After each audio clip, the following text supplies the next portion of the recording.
Falávamos aí dos Estados Unidos, notícia que acaba de chegar, a Câmara dos Deputados americana aprovou o novo orçamento do país para o ano fiscal que começa no dia 1º de outubro.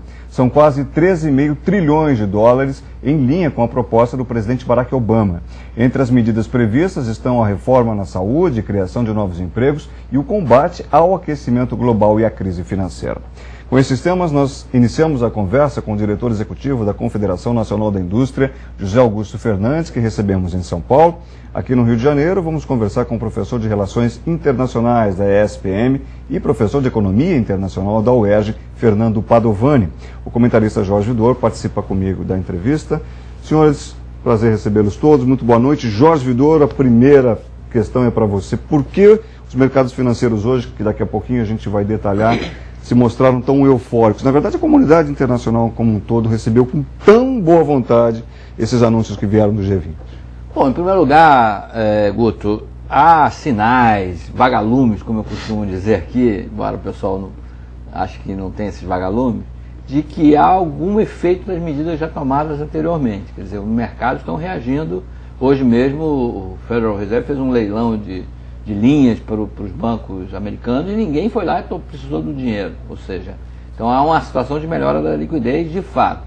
Segundo, é que a reunião foi muito objetiva do G20, não ficou aquele tralalá, aquela preocupação que o Lula tinha, o presidente Lula tinha, de que dessa reunião não saísse nada de objetivo. Não, saiu decisões objetivas em várias áreas, para o comércio, para a regulação do sistema financeiro no futuro, para objetivamente auxiliar os países que estão com problemas, países, por exemplo, do leste da Europa, via FMI, e também para o sistema financeiro em si.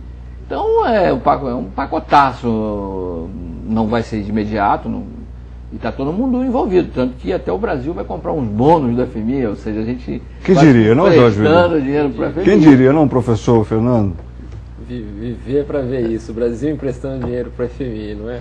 Surpreendente. Mas o Guto tem um pouco de razão, né, professor? É que, de repente, a crise botou todo mundo na mesma situação crítica, né? No caso do FMI, eu acho inteligentemente por parte do Brasil, Rússia e China, é um posicionamento inteligente, da pauta de 4, 5 pontos que estavam sendo negociados. O ponto reforma do FMI era muito a reivindicação dos emergentes, vendo uma oportunidade de ajudar, mas aumentando e ampliando sua participação nas esferas de decisão. Isso era meio reticente, havia uma dúvida se isso iria realmente à frente, porque os Estados Unidos estava muito reticente quanto a essas concessões, ter que pedir dinheiro para ajuda para China, Índia e Brasil, a contrapartida de maior participação. Mas acho que essa era a principal mordidinha ali da agenda dos emergentes, era uma maior participação no FMI. Acho que conseguiu. Por isso que o Lula chegou dizendo que vai emprestar dinheiro para o FMI. Eu acho que é também uma questão ali de moral, né? Uma questão de mas onde sua bandeira ali, né? Eu tô aqui, eu quero mais. Agora o Lula também está com a moral lá em cima, né? O presidente Obama deu uma força e tanto. Fala, Vidor, você completar. Não, o que eu queria dizer é o seguinte, é que em termos de relações internacionais, que é a especialidade maior do nosso professor, a reunião foi um avanço enorme.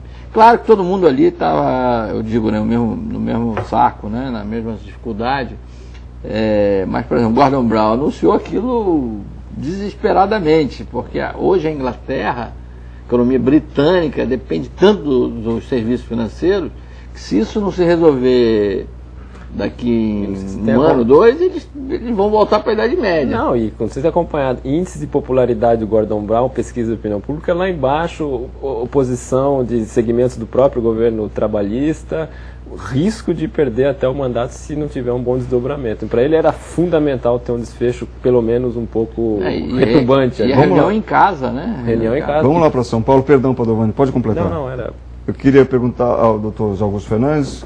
Doutor Augusto, igualmente boa noite, prazer recebê-lo. Como é que a indústria, o nosso setor produtivo, recebeu esse pacotaço, como disse Jorge Vidor?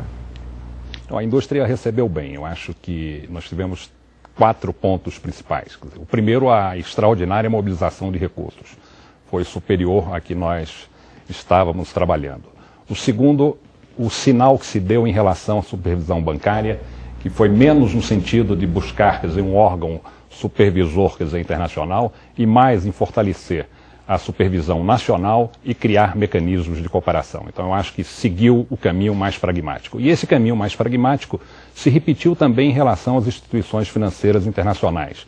Ou seja, não estamos aqui recriando instituições, mas fortalecendo as instituições e dando, quer dizer, um roteiro para que elas possam ajudar a superação da crise. O quarto bloco, que é o bloco comercial, eu achei que aqui é o bloco mais frágil, quer dizer, é o bloco que depende mais de persuasão moral, e a própria rodada de Doha, a linguagem do texto é uma linguagem bastante suave.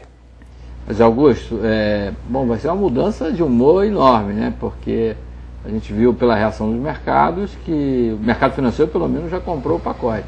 E a indústria, pelos índices que vocês mesmos divulgaram aí, de confiança, os índices da expectativa dos industriais em relação ao que está para acontecer, eram bem ruins. Mas o que eu queria chamar a atenção é o seguinte: ontem o governo anunciou, quer dizer, não foi exatamente ontem, mas alguns dias, e ontem foi referendado, a expectativa de que a gente só vai exportar 160 bilhões de dólares. Só vai não, é muita coisa, mas é muito menos do que a gente exportou no ano passado.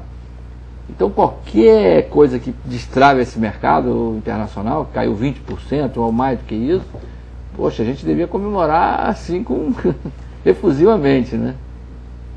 Não, certamente é um momento de comemoração efusiva. Agora, as dificuldades que ainda enfrentaremos, quer dizer, ao longo dessa jornada de combate à crise são sérias. Quer dizer, nós não vamos, por um passe de mágica, transformar, quer dizer, esse ambiente. Quer dizer, as nossas exportações vêm caindo, mesmo para países vizinhos, a uma taxa superior a 40%, quer dizer, para a Ásia, onde as nossas taxas de crescimento, as quedas têm sido menos expressivas, e para alguns países, inclusive, ainda estamos mantendo taxa de crescimento positiva. Então, acho que foi uma notícia extraordinariamente importante, mas é uma jornada que temos que nos concentrar, porque temos muitas ações ainda a desenvolver.